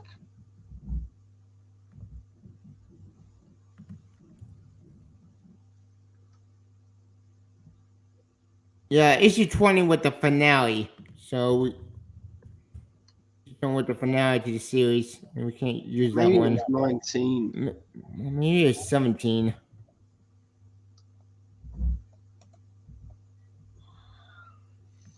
Um, growing pains. Um, now, so for many that you and a young woman born to the dead, that they for me to time of chocolate. We can say after taking. Oh yeah, that took within the action comic stuff and no violent bullshit. So we don't know we had cards the science and could feel confusing going and fool me off. It's kind of frustrating because I know the team had 10 but in the whole distance and really want not to see the having book. Throughout the part of it, having intimate time feel unfair to what the book had planned, the weird what the issues are trying to write content. If you're not going to go read action comics, feel like one of the cut up episode 9 cartoon where the awesome sort of story that connects it all. Make you feel you left out, you haven't caught every episode. No shit. Despite what it was made by how to plot on team was set out, I do feel it's better to walk over and find a good way into the reader to what's going on. So it's looking forward to seeing someone with Yolanda and her dad. They're on the way to help with cleanup. Okay. Who's Yolanda? I know who that was. Um, I see Bud Allen. I see Billy Iron Flash. I think that Wally. See Batman with armor. See All-Human. Wonder Woman. Oh yeah, and Cassie. Yeah, Trying to Wonder Woman. yeah, it was issue 18. What? So it's I not think it 17. was issue 18. Yeah. Same content with the different similar parts of a Batman, though we don't get to hear the conversations. It's done in suicide No, panels. no. What? What the fuck? Ugh. Unless it was the last one. I Oh, should no, know no, no. better. It was issue 19, the one with Zeus. That's it. Oh, Issue 19. okay. I really liked how this story was presented. It was absolutely fantastic. Gods and monsters. Mm-hmm. Yeah, it was absolutely fantastic. Yeah, from the school to Pantheon Kite, the center Sandmark. Granddaughter of all my Zeus, but on Earth they have come to know one girl. She is Nisha Wonderland, warrior, true titan of all, youngest member of the What? Whatever. This Uh, story did not feel like it was written by Bendis. no. Even though it This had is his something name on else. it, it did not feel like it was written by him. Yeah, David Walker Felt and like it Bendis. could have been written more by David Walker. Have it if it felt like Billy Bendis, the other part of it felt like Walker, but I don't Yeah, know which is which. yeah, it's hard to tell, but yeah, there are some things in here that I did actually like, um, such as like, okay, Zeus comes along, but then all of a sudden you get a bit of a change in the story, and you get like almost some parchments talking and Mm-hmm. giving a bit of a narration. I really love that idea. That is only a bad You idea. could have It's a left cheese of it. all the talking out of it and just use the parchments Yeah. that you see in the story to do the talking, and it almost could come off like it's like a mythical story Mm-hmm. tale, and it was just great. I mean, it that was one of the best things I totally enjoyed about the issue. Of course, you The still see artwork the reminded me of the people. Amazing. Yeah, the art was incredible. That is one thing I will give Brian Michael Bendis. Yeah, he always gets good He artists. has good choice in artists. If I want to give Bendis a job at DC Comics, it would actually be to help pick out new artists. Mm-hmm. Just to work for DC Comics, and him not to do any stories at all. Yeah, storytelling If is he wants to do crap. any stories, let it be saved for um, his indie comics or Marvel comics if he wants to go back to Marvel comics. If you go at the But Marvel, if he fine, I'm really all wants for to that. help, if he really wants to help DC Comics, let him help in regards to finding artists. Don't let John May Jr. draw at the DC anymore. John May Jr. always made it bad at DC because his acting comic book with Bendit was garbage. Yeah, I hated his biggest terrible at the yeah. BS. That's in Action Comics. Like What the? there was absolutely incredible art. Now, Malieve on Event Leviathan, I found the double A page where you're talking about with Poseidon. yeah, Malieve on Event Leviathan, in like the first bit, his art was not that crash. Mm-hmm. In that first one, it was not that crash. But when it came to doing Checkmate, it did have that same issue, but it did start to pick up. Like, I'm going to give credit where it's due. Also, so basically, he should be a talent acquisition. Yeah, that sounds right, Shinkai. Let him be someone who finds good talent in regards to mainly artists that could be good for DC Comics to help bring out amazing stories to which people would be drawn to. I sorry, I just joined the same phone that we grade more than me that we banned for all time. That may call out on me, but none will hear. Like, What? I think Bendis would actually be good and probably well suited for that job. Mm-hmm.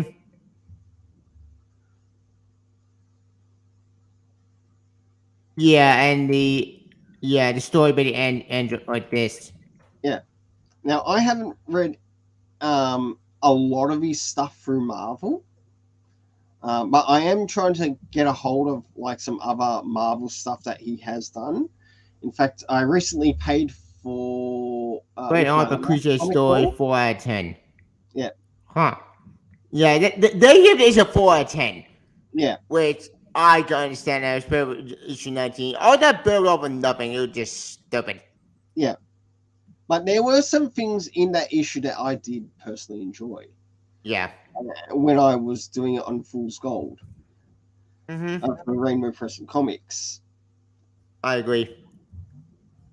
And one of the things that I personally enjoyed was the idea of those parchments being used. And I'm still curious to this day, whose idea was it? Was it David Walker's or was it Bendis's? Or was it both of their ideas together so that they can equally get the praise? Um, I love that idea in the story. And it felt like it worked for her. It felt like it worked for her character. Yep. Hold on. Oh. I'll be right back. I just heard the doorbell. Okay.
All right.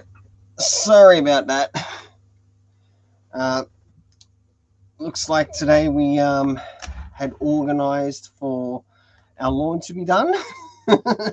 So yeah, you still there, Tevier? All right. Well, we'll probably end up finishing off this live stream soon, and I personally hope the people who um, did drop by it, we'd I'd still love to hear what um, anyone else has to say of like what other characters that they'd like to see DC Comics bring back and bring to the forefront. If you happen to um, watch this stream afterwards, I'd still love to hear your comments in the comments section as to what characters that you'd like to see DC bring to the forefront. And I've got one of my cats saying hello to me. Yeah. I do know what. No. Shit. I do know one character who deserves a spotlight, besides the Mall family. And why don't you give the question a shot? Yes, I would love to see the question return. Yeah. We get content something. We haven't seen content anything for years. After and the content been doing jack and shit. Yeah. And since John being completely right now, what kind are we at being with superheroes? Yeah, do you remember when they brought out the black label on the question? I remember. That was actually pretty good, and I also reviewed it on my channel. And this is before I started even using thumbnails properly. That actually got quite a number of views to it, to be honest. But now that I'm slowly getting better with the thumbnails, yeah,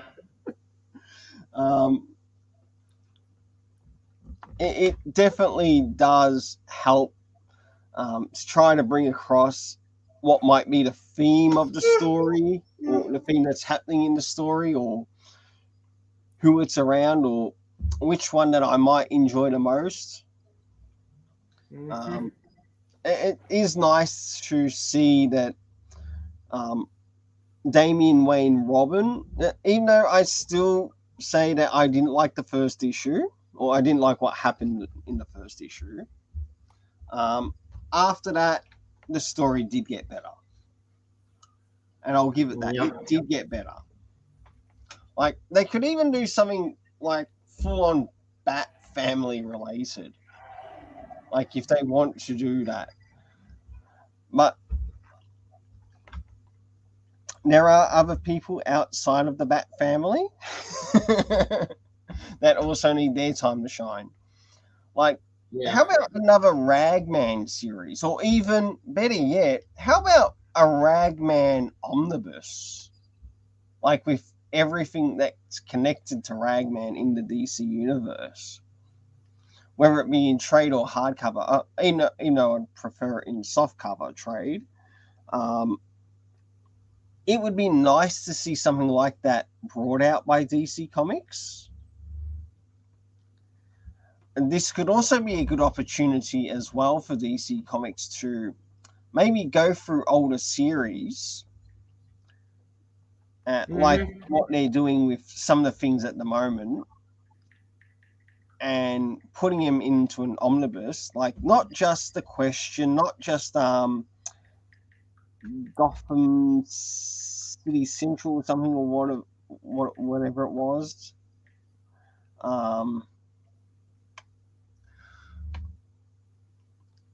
The one that had to deal with the Gotham PD. They could also cover other things as well, so maybe we could get out the special crime from Metropolis book. Yep. Kind of might be like we used to have the GCPD book. Yep.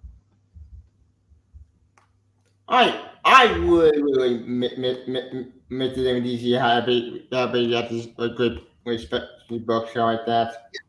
They could even do something like what they did with the Batman Arkham series, like the Yep. Batman Arkham Talia Al Ghul, like that's come out, and in fact, that's actually something in my list which I'll be reading soon. But they could do something like that. It doesn't have to be about, around Batman. They could say Superman, and then cover a character around well, that's connected to Superman. Even if it's Parasite as one, Or Steel. Doomsday, other characters. It doesn't have to be villains. It could also be heroes that they know. What about Martian Manhunter? Yeah. What the Even hell? though, even though they did have Steve Orlando work on Martian Manhunter, um, I believe it was last year or the year before. Mm-hmm. Um, they could even maybe cover some characters in relation to the Young Justice universe, Mm-hmm. whether it be Like, villain or what hero. content are we a superhero? Wait a second! I realized it. Why we not calling anyone with super very beginning? Why couldn't we get that happen? Why did Johnny join a stupid reason? So Johnny crazy to calling on the reason and let just John back to normal. Do we have the Yep, technology? Make it happen. Oh, Cassandra yep, Kane. yep. I love Cassandra Kane, bro. Ragman, yep. I would love to see a Ragman omnibus, which has like a lot of stuff around Ragman. And I'd love to be able to read like some of the earliest creations of Ragman in trade, because some of it can be hard to find here in Australia. Because not knowing like how many comic shops are still around here in Australia and still in Yeah. business, and also not knowing which comic shops have access to say back issues and ones that don't. So in that it can be a little bit difficult. No doubt that the same issue would probably happen with like some overseas, not just in Australia but also in the US too, or maybe even in Canada.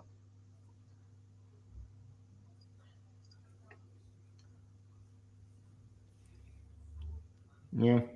Speaking of the own book, 71's own book as well, but I miss 71, Tim being a couple. Oh, yeah. Speaking of that got screwed over, Tim Drake. He got screwed over the most recently. And German crazy. Yep. Why? Why did human being get John and Tim got fucked over for bullshit? I know. It was totally Okay. not necessary by DC Comics to do that. Yeah. They could have created a whole new character for that. Or Harper Lowe be a Like, gay. like another problem too with DC Comics is something that I've also brought up to you as well in regards to Tim Chase Fox. Oh, yeah, him. And the Yeah, guy's third thing. yeah, Why does he exist? He's yeah. so boring. Number one, he needs his own. He needs to be his own character. He cannot be Batman, but he needs his own title. And yeah, if they want to make out that this character is gay, a part of the LGBTI community, I don't give a flying rats. Same. I don't get Right? fine fuck I with this got no guy. problem with that. Why? Because I've even read Midnighter and Midnighter and Apollo. Yeah, I mean that part in action comic, then World War kicking ass. Yeah, Well, technically Apollo got captured. yeah. And to be honest, I sort of like Apollo's character over Midnighter, but Same. But Midnight is a jerk. that's being That, honest. that It article. also comes down to who writes the character too, because I didn't really enjoy the Steve Orlando Midnighter that much. I pretty like that. I I pretty like that music. I didn't turn to fun. Yeah, but I did seem to enjoy Orlando's Midnighter and Apollo because I actually got to see how he wrote Apollo, and I felt like um, I enjoyed that character a little bit more than Midnight. Yeah, that was fun. Necron. It's awesome. And that was We created Mr. with Jenny Quartz. I missed that character. Jenny Quantum, I think he could have did boy John. Wait a second. Both her and John had the same problem. Like Jenny would be with the main at the Britannia against the Harry Bendix. Why couldn't she be the loving of John? Mm-hmm. Forget Jenny Nakamura bullshit. Forget that jerk. Let Jenny be the main love interest. She's more interesting. Oh my god, you have a better idea than Jenny Nakamura, that jerk. Yeah, I still don't like Jane Nakamura that much. He still comes off like a villain. Yeah, the guy manipulating our boy. Yep, I'll be right back. I've got another cat wanting my attention.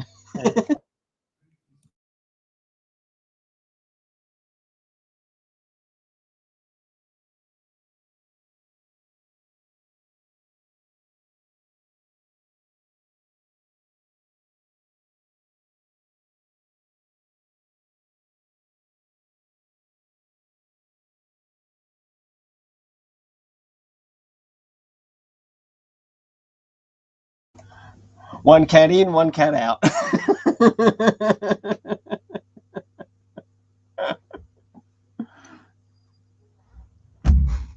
Oh, I like Deathstroke. Nice and Dragon. Yeah, that's the anime movie. Of anti-heroes villain struggles. Yeah, that's a pretty decent point there, Shinkai. That's a really good anime movie. Yep. So that's another thing too, that they could actually focus on some of the anti-heroes. Yeah. And give them a bit of a spotlight. But that's still more a villain than a hero. The guy is complete at the asshole. Yeah, according to the latest issue of Deathstroke, he's going for King of Supervillains. Which we don't know how long that's gonna last. That's just a blow it up.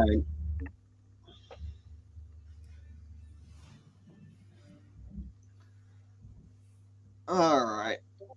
Anyways. Now with Tim Chase Fox, they could change his name to Iron Knight. I'll be all for that. We just give the kid and that makes sense. For me. Just give him his own character title. And I feel like he's so boring at Batman. He's not Batman. He's a boring character. He needs. If the one that made it Batman, did you look fuck the Batman that's the way they want to make? Mm-hmm. What's a Batwing book? What the hell? Why would Batwing? Yeah.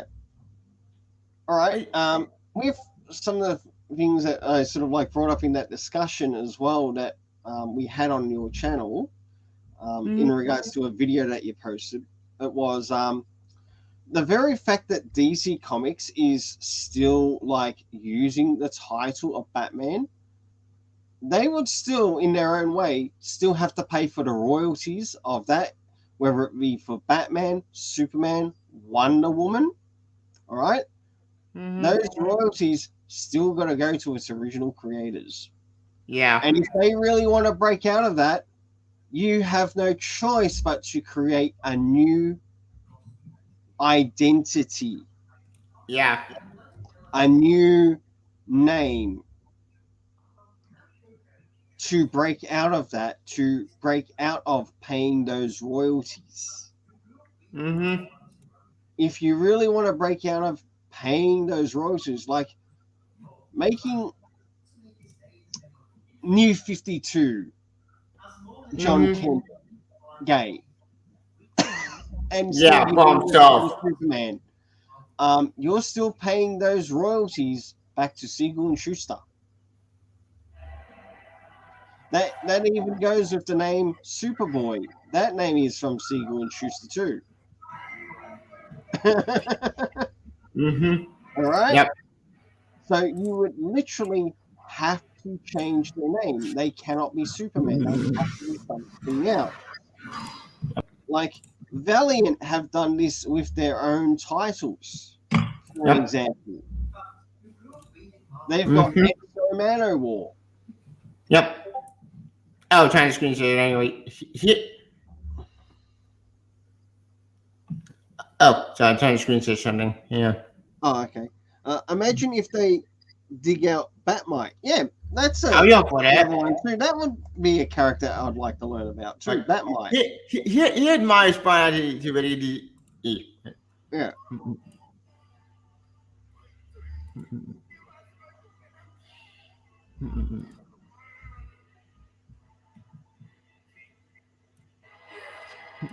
Here's your crown.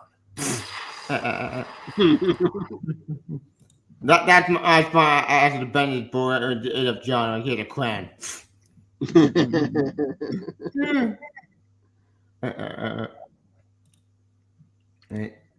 I'm not gonna do maybe a bad game, but that is still at the great at the like badass woman, don't they? Yeah. Well, maybe we might like to start to come to a close. Yeah, but we went for 2 hours. Yeah. And thanks for making it when you were able to. I understand that you had some family related stuff that you had to take care of first, and that's all good. And I hope you enjoyed that time. I see you. And a big thanks to everyone who made it to the live stream in the comment section. I noticed that one time it was actually close to 6 viewers. My goodness. Nice.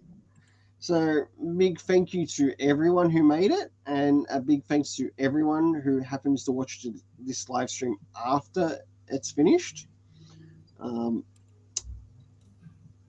And we'll probably see you next time with the next Joker's Wild. I don't know what the topic will be for next, but Maybe a cop about how to fix Marvel and fix their mistakes. that's not a bad idea. That actually might be a good option. Maybe you might want to join that too, because Yeah. there's not a lot of Marvel that I'm reading right now, but I understand that you're probably reading more Marvel than what I am. Well, right now Yeah, ASM is a complete time for me mess. to- I I might hate want to pick ASM right now. Yeah, Like, this Beyond argument so stupid. I want to. I can't do it anymore. who knows, Tevier? Maybe you might be able to use the opportunity to recommend some titles for me to read at Marvel. I can try. So even if you've got a list up of say maybe 20 or something comics, I don't care how big the list is. Yeah. Like you could bring up a list of things Marvel related, and you could even cover it in the Joker's Wild as well. Get up your own article on that. I do believe I have you as a moderator on that. If not, I can fix it up later. So you can do your own articles.